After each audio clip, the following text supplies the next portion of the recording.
C'est une petite révolution dans la vallée du Gifre. Depuis l'année dernière, des navettes estivales circulent entre les villes et villages du territoire.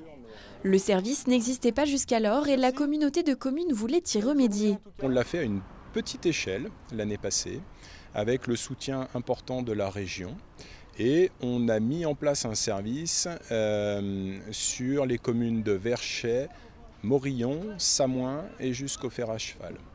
Cette année, nous avons décidé de passer la vitesse supplémentaire en mettant un service sur l'ensemble du territoire de la communauté de communes des Montagnes du Gifre, de Mieuxy à Sixte et de Châtillon à Sixte, avec 2 lignes importantes de fond de vallée, mais également des lignes supplémentaires qui permettent d'accéder aux sites majeurs de notre territoire. Une ligne permet ainsi de rejoindre le col de Jouplane depuis Samoin ou le Pradly depuis Taninges en passant par les sites de parapente réputés.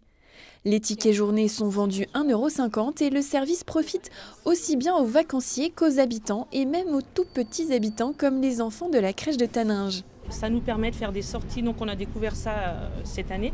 On a déjà fait 2 sorties à Sixte à la journée. Niveau tarif, niveau praticité, c'est vraiment très bien. Les enfants sont ravis déjà de prendre le bus, le grand bus, comme des jeunes, des grands. Vraiment très très pratique. Après on va revenir à la crèche et passer à la télé. Bien sûr, ces liaisons ont aussi été pensées pour faciliter les déplacements des touristes. 6 emplacements pour transporter les vélos ont aussi été installés à l'arrière de ces navettes sur certaines lignes. C'est bien pratique de regarder le paysage et qu'il n'y en ait pas une qui sont obligés de conduire. Les horaires sont bien spécifiés et ça permet de pouvoir s'organiser pour aller et revenir.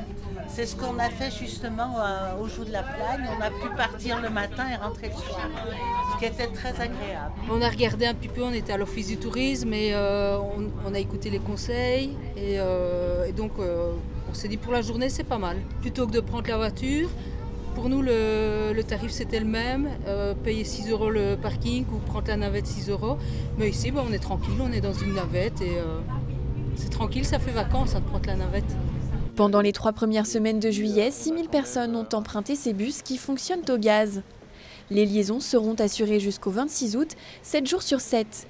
Les communes tireront un nouveau bilan à la fin de la saison pour faire évoluer encore le service à l'été 2023.